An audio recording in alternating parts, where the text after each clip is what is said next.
à chaque fois qu'on dit business, argent, business model, je sais pas, voilà, il n'y a que plan de financement parce que ça veut dire attraper des subventions. Donc plan de financement, ça passe. Il y a comme ça tout un vocable qui a un peu fait partie des gros mots. Et donc de le mettre au début de mon intervention, c'était un peu genre passer pour la méchante immédiatement, alors qu'au contraire, c'est vraiment pouvoir redonner de la valeur et payer les gens qui, dans un écosystème quand même de gens qui ne vivent pas d'amour et d'eau fraîche, qui ne vivent pas que d'amour et d'eau fraîche. J'ai aussi dit qu'on ne travaillait pas tout nu. On a besoin d'acheter des vêtements.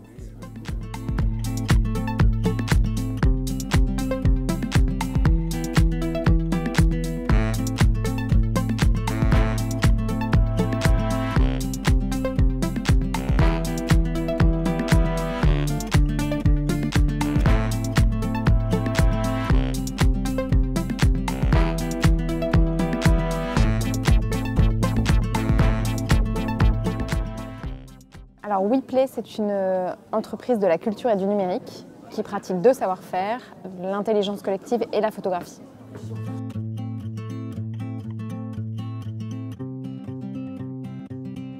Alors, j'ai effectivement dit ça en phrase un peu choc au début d'un atelier avec une quarantaine de personnes dont le sujet était comment réinventer, je crois, le modèle entrepreneurial culturel d'ici 2030.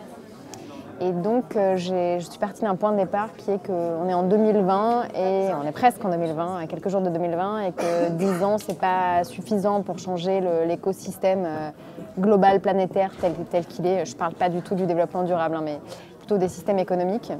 Et donc, j'ai fait le constat de ce qui se passait aujourd'hui.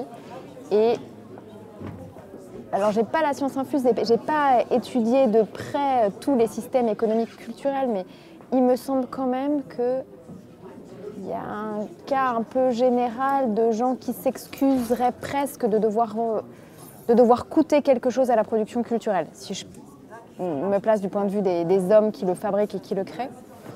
Et ça, c'est un peu antinomique avec ce que c'est qu'une entreprise.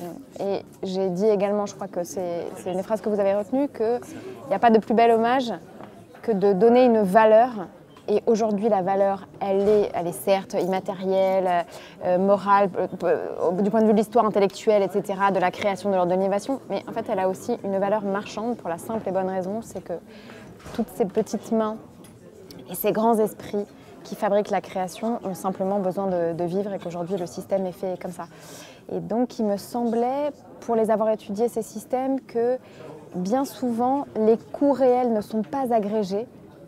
Donc je donnais l'exemple de festivals que j'ai épaulés qui me donnaient des budgets en fait, qui n'étaient pas des budgets réels parce qu'en fait les hommes et les femmes évidemment n'étaient pas rémunérés. C'est pas qu'ils étaient pas, ils étaient faiblement rémunérés, c'est-à-dire que ah mais non mais nous on se paie pas parce que sinon ça ne fonctionne pas. Donc ce qui fait que la réponse donnée à la question elle est fausse, c'est-à-dire qu'on n'a pas le budget réel d'un festival ou d'une production. Mais quand on met tous ces coûts agrégés, en fait, ça donne un besoin de financement.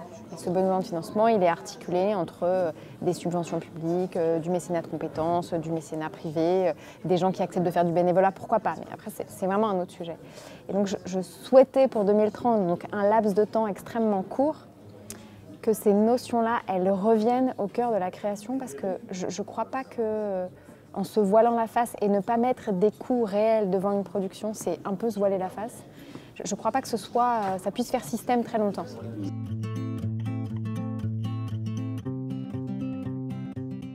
Alors, non mais quand je dis penser business, c'est juste d'agréger des coûts. C'est d'agréger des coûts et donc qui font sortir des besoins de financement et ces besoins de financement, comment on fait pour les combler.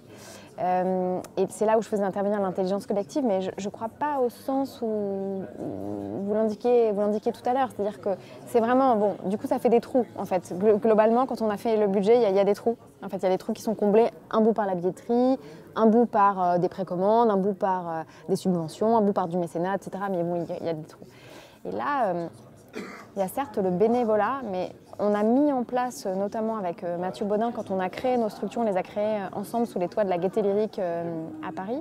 Donc on a nous aussi bénéficié de subventions de la ville de Paris pour créer nos structures culturelles. On a mis en place l'intelligence collective vraiment dans une économie de troc de talents. Donc c'était vraiment les têtes pensantes des structures. C'est là où je trouve qu'il y a vraiment une innovation à creuser. Et en fait, on savait tous très bien faire des choses que les autres ne savaient pas faire ou moins bien faire. Mais très très vite, en fait, on a gagné, parce que toutes ces structures sont encore debout aujourd'hui, 7 ans après. En fait, on a gagné parce que très vite, on a échangé. En fait, on s'est juste dit, ah ok, toi tu fais ça hyper bien, mais moi je sais faire ça. Enfin, on ne s'est même pas formulé que c'était du troc, mais ça s'est fait très vite. Et on a eu une résilience par rapport au talent de l'autre. C'est-à-dire, on s'est dit, il n'y a pas eu de jeu d'orgueil ou de jeu de « ah oui, mais il m'aide, c'est du bénévolat ». C'est pour ça que je trouve que cette brique-là, c'est une vraie brique de valeur qui est tout à fait différente du bénévolat, hein, parce que je pense que les gens qui travaillent pour ces structures ou pour ces créations, eux doivent tous être vraiment payés en espèces sonnantes et trébuchantes. C'est un combat qui a l'air, c'est incroyable, ça paraît incroyable de dire ça en 2030, mais il me semble que c'est vraiment insouhaitable, c'est que les gens puissent vivre de leur création et de leur production. Mais simplement, c'est la phrase que j'aime beaucoup, qu'on avait travaillé avec Mathieu, c'est tout seul, on va plus vite, ensemble on va plus loin. C'est que si on met plein de petits acteurs comme ça, bah, les uns avec les autres, ensemble ils vont beaucoup plus loin, ils sont plus forts et en fait ils mutualisent de la compétence en haut des structures. Merci beaucoup. Mais voilà, avec plaisir.